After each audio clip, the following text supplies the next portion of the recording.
2023 में नीतीश के सीएम की कुर्सी छोड़ने और तेजस्वी के मुख्यमंत्री बनने की खबर सामने आने से जदयू में भारी बेचैनी फैल गई है। बौखलाए जदयू नेताओं ने राजद पर ही निशाना साधा है। आपको बता दें कि राजद के प्रदेश अध्यक्ष और लालू तेजस्वी के सबसे करीबी नेता माने जाने वाले जगदानंद सिंह ने राजद जदयू के बीच हुई डील का खुलासा कर दिया था। इसके बाद जदयू संसदीय बोर्ड के अध्यक्ष उपेंद्र कुशवाहा सामने आए।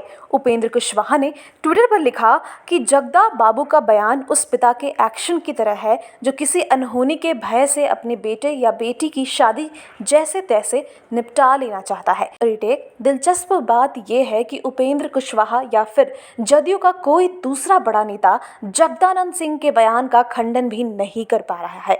उपेंद्र कुशवाहा के ट्वीट का भी यही मतलब निकाला जा रहा है कि नीतीश थोड़ा देर से सीएम की कुर्सी छोड़ना चाहते हैं और राजद जल्दबाजी कर रही है। जदयू की स्थिति ऐसी भी नहीं है कि वो खुलकर ये कह सके कि नीतीश सीएम की कुर्सी नहीं छोड़ेंगे।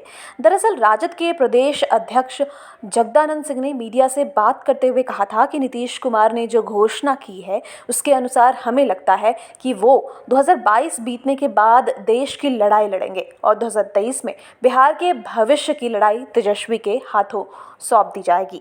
मीडिया ने सवाल पूछा कि क्या नीतीश 2023 में तेजस्वी को सीएम पद सौंपकर देश की लड़ाई लड़ेंगे। जगदानंद सिंह ने कहा, नहीं तो और क्या, सीएम पद के साथ ही तेजस्वी बिहार की कमान संभालेंगे। किसी राज्य में सीएम का पद ही तो प्रशासनिक ओहदा होता है। किसी राज्य का सीएम ही कार्यपालिका के प्रधान होने के नाते राज्य को नई दिशा में ले जा सकता है। नीतीश का देश इंतजार कर रहा है और बिहार इंतजार कर रहा है तेजस्वी का। जगदानंद सिंह के इस बयान के बाद बिहार में पाला बदल से पहले ही डीलिंग सामने आ गई है।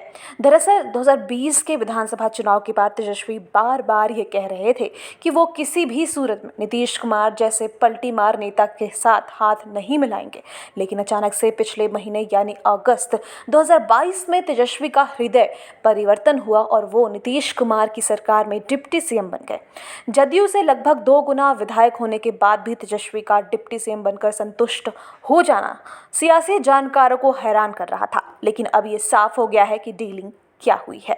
वैसे भी पिछले दिनों राजद सुप्रीमो लालू यादव ने भी कहा था कि तेजस्वी को बिहार का मुख्यमंत्री बनते देखना चाहते हैं। लालू यादव ने ये भी कहा था कि नीतीश देश की राजनीति करेंगे। हालांकि ये खुलकर नहीं बताया था कि कब नीतीश देश की राजनीति करेंगे और कब तेजस्वी सीएम बनेंगे। लेकिन लालू तेजस्वी के सबसे करीबी नेता माने जाने वाले जगदानंद सिंह ने बयान में साफ कर दिया है